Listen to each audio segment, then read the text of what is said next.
అందరికీ నమస్కారం. ఈరోజు వినిపిస్తున్న కథ పేరు అమర హృదయం. ఈ కథ రాసిన వారు ఎద్దనపూడి సులోచనారాణి గారు. ఇక కథ విందామా? నోర్ముయ్యి, ఆయన డబ్బు నా డబ్బు అనే తేడా మా మధ్యలో లేదు. నా చేతుల మీద నేను ఎంతమంది అవసరాలకు సాయం చేశాను, ఆయన చేస్తారు, నన్ను కూడా ప్రోత్సహిస్తారు. బాగుంది నా సంఘసేవ. నా ప్రాణ స్నేహితురాలు ఇలా ఇబ్బందుల్లో ఉంటే నేను దానాలు, పేపర్లలో ఫోటోలు, నాకే సిగ్గుగా ఉంది. ఇంకేమిటి కబుర్లు చెప్పు అంది అమర ప్రసంగం మారుస్తూ. కబుర్లు చెప్పనమరా, నా నిర్ణయం చెప్తాను. ఏమిటి? నువ్వు నాతో ముంబై వస్తున్నావు. ఫనీ, అమ్మ నువ్వు మాతో ముంబై వస్తున్నారు. అమ్మ బట్టలు నీవి పెట్టి సర్ది రెడీగా ఉండు. ఎల్లుండి మధ్యాహ్నం సరిగ్గా 3 గంటలకు కారులో వచ్చేస్తాను, ఓకే అంది. ఓకే అన్నాడు ఫనీ. కాదు సుజా, నువ్వు ఇంకేం చెప్పకు. ఈ క్షణం నుండి ఇది నా సంసారం. నేను ఈ ఇంటి పెద్దని. నేను ఎలా చెబితే అలా వినాలి మీరు. ఏమత్తగారు, నాకు ఈ అధికార పదవి ఇస్తున్నారా మీరు? బేషుగ్గా. మా అదృష్టాలు ఇంత పెరిగిపోతుంటే కాదంట నా తల్లి. ఇదిగో ఆవిడ ఈ ఇంటికి పెద్ద. నాకు అధికారం ఇచ్చేశారు అమరా. ఏం మాట్లాడకు నువ్వు. సుజా ప్లీజ్. అమరా ప్లీజ్. కాస్త ఈ స్నేహితురాలని తను మనిషి, మానవత్వం ఉంది అని రుజువు చేసుకొని. అది ఎప్పుడో రుజువయ్యింది. బొంబాయి వెళ్ళనవసరం లేదు. వెళ్ళాలి, నాకు చాలా అవసరం. డాక్టర్ గారు హాలిడేకి వెళ్ళమన్నారు. ఆయనతో వెళ్ళినందువల్ల పెద్ద ప్రయోజనం ఏమీ లేదు. తను బిజీగా ఉంటారు. నువ్వు ఉంటే నాకు చాలా సంతోషంగా ఉంటుంది అంది సుజాత. కానీ ఫనీ పాల ప్యాకెట్ల ఉద్యోగం పోతుందనేగా భయం.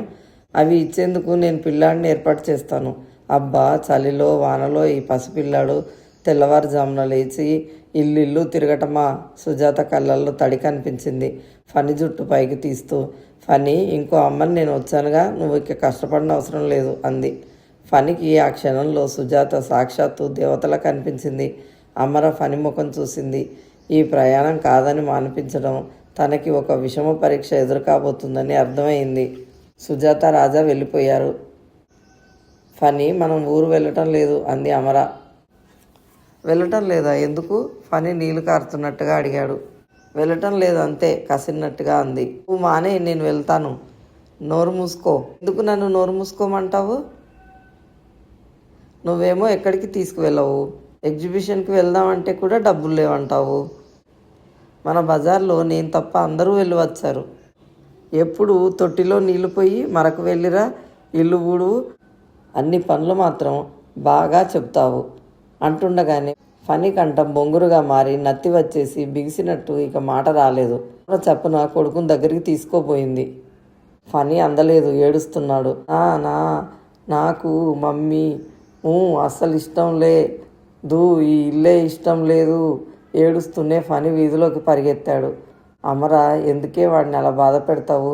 వెళ్ళి వస్తే ఏం పోయింది? పిల్లాడు సంతోషంగా ఉంటాడు. మనం అడగలేదుగా. సుజాత వచ్చి తోడు రమ్మని బలవంతం చేస్తుందాయే. చీకటిగా ఉంది, వెధవ ఎక్కడికి పోయాడో. ఫనీ, అమర బయట అరుగు మీద చూసింది. అక్కడ ఏడుస్తూ ఫనీ లేడు. ఫనీ, చీకట్లో అమర పిలిచిన పిలుపు ప్రతిధ్వనించింది. కనిపించలేదా అంది దుర్గమ్మ లేచి గోడ పట్టుకుని వస్తూ. కనిపించలేదు, వాడే వస్తాడు అంది అమర నిబ్రం తెచ్చుకుంటూ. 10:30 దాటింది, రాలేదు. అమరకు భయం వేసింది. ఎక్కడున్నాడో చూడవే, దుర్గమ్మ తొందర పెట్టేస్తుంది. అంతటితో ఆగలేదు. ఆవిడే కాళ్ళు ఈడ్చుకుంటూ వెళ్ళి పక్కింటి పిన్నిగారి కొడుకుని లేపి ఫనీ కనిపించడం లేదని చెప్పింది. అరగంట తర్వాత ఆ కుర్రాడు తిరిగి వచ్చాడు. గుళ్ళో ఉన్నాడండి, రానంటున్నాడు, ఏడుస్తున్నాడు. అమర, వెళ్ళి తీసుకురా, దుర్గమ్మ ఆజ్ఞాపించినట్టే అంది. ఆవిడ మనవడితో పోట్లాడుతుంది.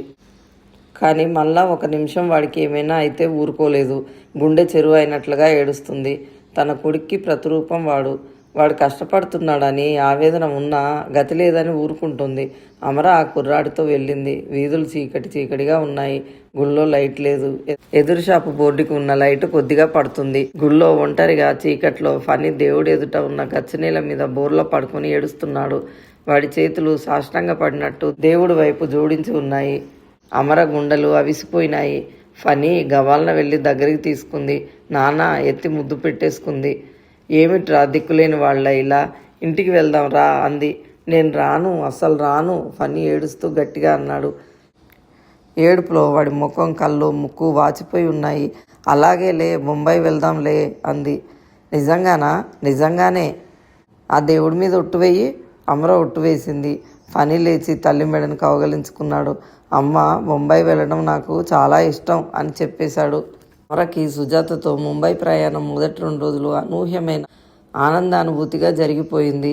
సుజాత బయలుదేరే రోజు కృష్ణ చైతన్య కోసం అనుకోకుండా అతిథులు వచ్చారని అమరని బయలుదేరి వచ్చేయమని కారు పంపింది. అప్పటికే ఫనీ, అమర రెడీ అయి ఉన్నారు. దుర్గమ్మ గారికి మరీ జాగ్రత్తలు చెప్పి అమర బయలుదేరింది. డ్రైవర్ పండుని తాము తిరిగి వచ్చే వరకు రాత్రివేళ ఆమెకు తోడుగా వాకిట్లో పడుకోమని ఏర్పాటు చేసింది సుజాత. రైలు ప్రయాణం కూడా ఎంతో సుఖంగా జరిగింది. ఎయిర్ కండిషన్ సీటు, అలసటే తెలియలేదు. అమర ఆదమర్చినట్టే హాయిగా కంటి నిండా నిద్రపోయింది. తెల్లవారి ముంబై చేరుకుంటుంటే అమరకి ప్రయాణం అలసట లేకపోగా మంచి నిద్రపోవడంతో హాయిగా అనిపించింది. శ్రమ తీరినట్టు శరీరం ఉల్లాసభరితంగా ఉంది. కృష్ణ చైతన్య వాళ్ళని గెస్ట్ హౌస్లో దింపి స్నానం చేసి బ్రేక్ఫాస్ట్ తినేసి వెళ్ళిపోయాడు. నువ్వు కూడా రా అమర, తిందువు గాని అంది సుజాత. మీరు తినేయండి అంది అమర మొహమాటంగా. మీకు తొందర లేదుగా, స్నేహితురాళ్ళిద్దరూ తీరికగా కబుర్లు చెప్పుకుంటూ తినండి అన్నాడు కృష్ణ చైతన్య. అతను తింటుండగానే 2 సార్లు ఫోన్లు వచ్చాయి. వచ్చేస్తున్నానని చెప్పాడు. 15 గంటలో అతను వెళ్ళిపోయాడు. అమర, సుజాత బ్రేక్ఫాస్ట్ తిన్నారు. పిల్లలు అప్పటికే రెడీ అయ్యి ఆడుతున్నారు. రాజా బాంబే గురించి చెప్పేస్తుంటే ఫనీ ఆశగా వింటున్నాడు. గెస్ట్ హౌస్ 4వ అంతస్తులో ఉంది. అక్కడి నుంచి చూస్తుంటే దూరంగా సముద్రం కనిపిస్తూ వ్యూ చాలా బాగుంది. ఫనీకి ఇంద్రలోకంలోకి వచ్చినట్టుగా ఉంది. కళ్ళు తిప్పుకోలేనట్టు, రెప్ప వేయలేనట్టు చూస్తున్నాడు. కారు వేచి చూస్తుంది. పిల్లల్ని తీసుకుని ఊరు తిరగడానికి వెళ్ళారు. వీటి స్టేషన్ చూశారు. మహాలక్ష్మి దేవాలయానికి వెళ్ళారు. సుజాత ఫ్రెండ్స్ ఇంటికి వెళ్ళారు. హోటల్లో లంచ్ చేసి బిర్లా ప్లానిటోరియంకి వెళ్ళారు. సాయంత్రం బీచ్కు వెళ్ళారు. పిల్లలిద్దరూ ఇసుకలో పిల్లి మొగ్గలు వేస్తూ కేరింతలు కొడుతున్నారు.